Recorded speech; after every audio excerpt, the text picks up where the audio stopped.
Yogah Karmasu Kaushalam.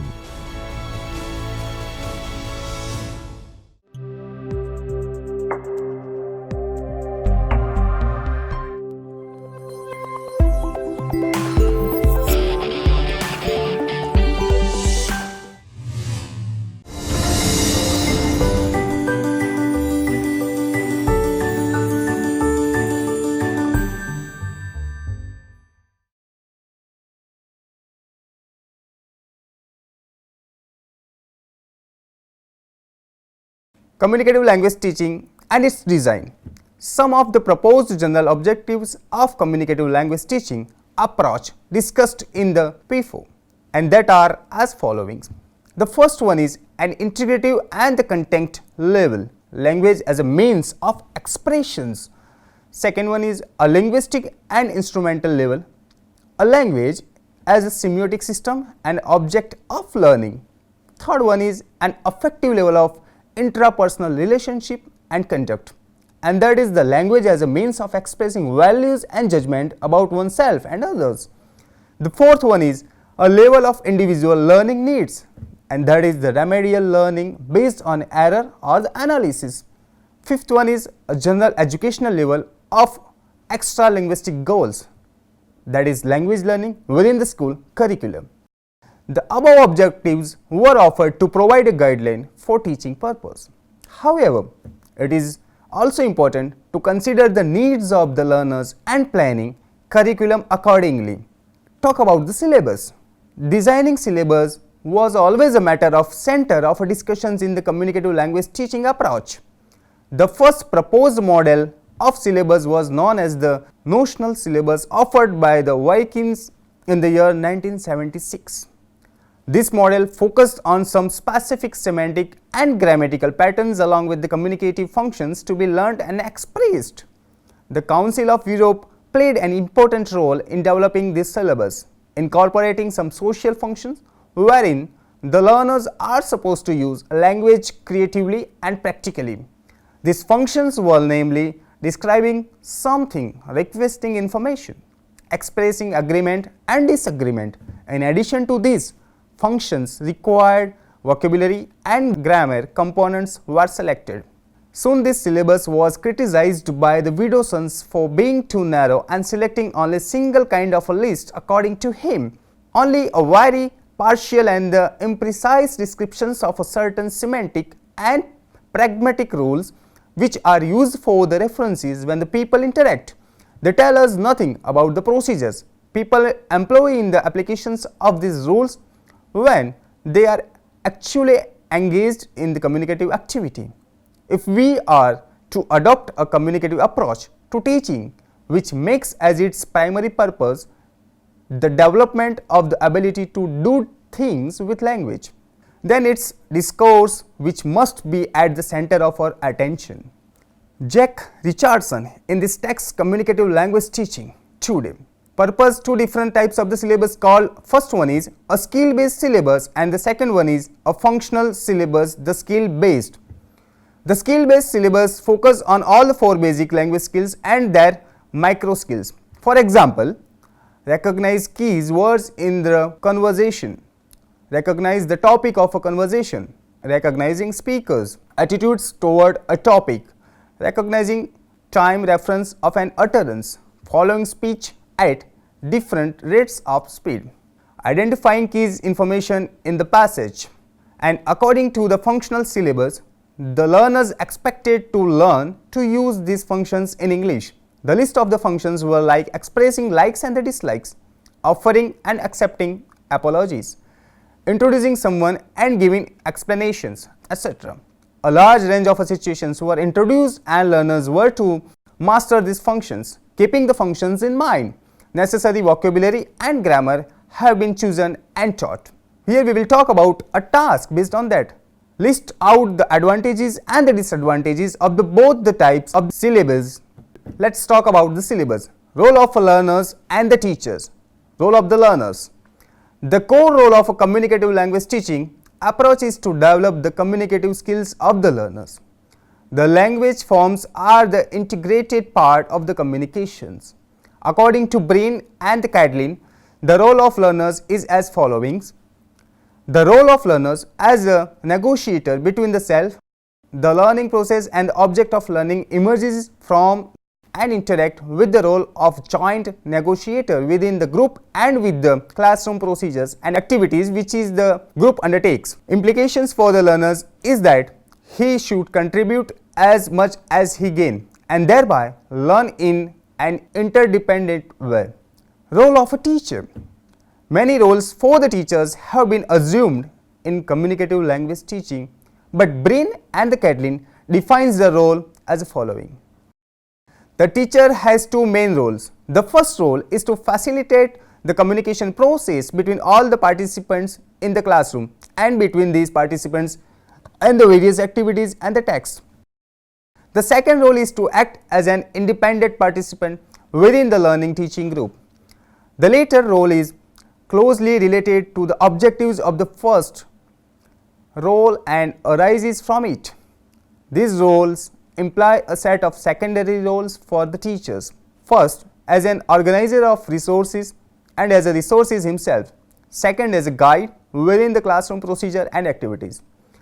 A third role for the teacher is that researcher and learner with much to contribute in terms of appropriate knowledge and abilities, actual and observed experience of a nature of learning and organizational capabilities. Apart from all the above mentioned roles, teachers also expected to play a role of needs analyst, counselors and a group manager. All the teachers are expected to answer the needs of a learner which may result in the high motivational level for the learners. The teacher can formally or informally administer their needs analysis questionnaires and understand the requirements of the learners. Along with this, the teacher is also supposed to play a role of counselor, offering effectiveness feedback to the learners for the better performances. Now, a role of instructional material. In any case of a teaching approach or the method, the role of the instructional material plays an important role. In communicative language teaching approach also, the language instructors keeps enough cautions while selecting and designing instructional materials. The materials must influence the quality of a classroom teaching and learning process. Language experts have identified three different types of the materials used in this present approach, that is namely, first one is text based material, second one is task based material, third one is realia material. If we talk about that, under the title of CLT, numerous textbooks were released in the market and not surprisingly many of them were still based on the principles of the structural syllabus. They try to justify their claims to follow the CLT principles, but fail. Apart from all these kinds of material, many texts focused on the use of visual causes, tipped causes, pictures and the fragmented sentences to teach how to initiate the talk, role play and all in either by pair work or group works. Some of the examples of these kinds of works are Communicate and Pair Work by Marrow and Johnson and Wichke Johnson respectively. Second one, task based material. The task based material encompasses a range of games, role plays, simulations and other communicative and interactive activities. These tasks and activities are in the form of handouts, cues, cards, interviewing each other and other pair tasks in the practice sheets. Willis has proposed the following sequences of activities for task-based instructionals in classroom. Pre-task activities. Introduction to the topic and tasks. T helps assess to understand the themes and objectives of the task. For example, brainstorming ideas with the class using the pictures, mime or personal experiences to introduce the topic.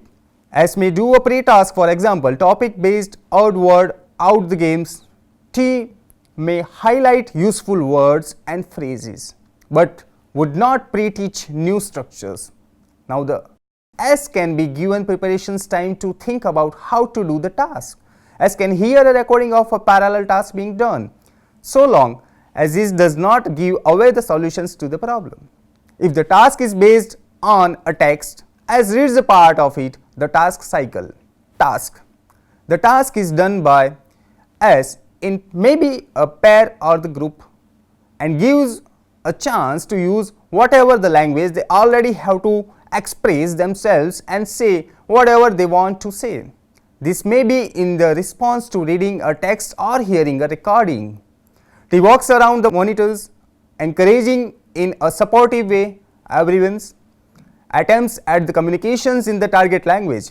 Here, T helps us to formulate what they want to say, but will not intervene to correct errors of a form. The emphasis is on spontaneous, exploratory talk and confidence building. Within the privacy of the small group, success in achieving the goal of the task helps motivations. Planning. Planning prepares for the next stage where S are asked to report briefly to the whole class how they did the task and what the outcomes was.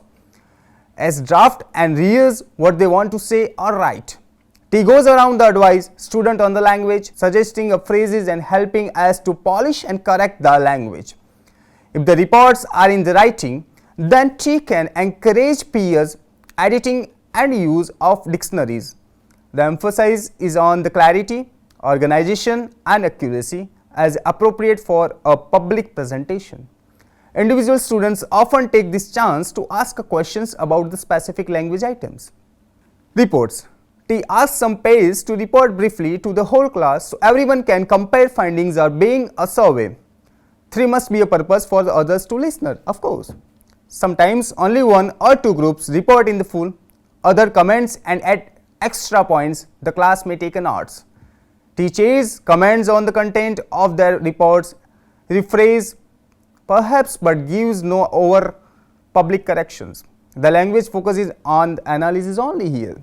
The sets some language focus task based on the text students read or on the transcript of the recording they heard. Example include the followings. Find words and phrase related to the topic or text. Read the transcript, find the words ending in. Say what the S means. Find all the words in the simple past form. Say which refers to past time and which do not. Underline and classify the questions in the transcript. Here, T starts S off, then students continue often in pairs. T goes round to help, S can ask individual questions in plenary, then review the analysis possibility writing relevant language ups on the board in the list form. S may make a notes. Practice. T conducts practice activity as needed based on the language analysis work already on the board or using examples from the text or transcript. Practice activities can include the choral repetitions of the phrasal identified and the classified memory challenges, games based on the particular erased examples or using list already on blackboard for progressive deletion sentence completions set by one team or another. Matching the past tense verbs, jumble it with the subject or object they had in the text, dictionary references with words from the text or the transcript. One more task is there. Do you think the activity proposal is practical? Discuss some issues that the teachers might face while following this process. Realia, it is quite interesting to know that the communicative language teaching favors the use of authentic material and real life materials, for instance realia based on the language, science, newspapers and magazines, advertisement and other visuals and graphical sources like charts or maps or language teaching purpose. One more task is there. Do you think authentic materials are useful in the classroom? What difficulties do you face while using authentic materials?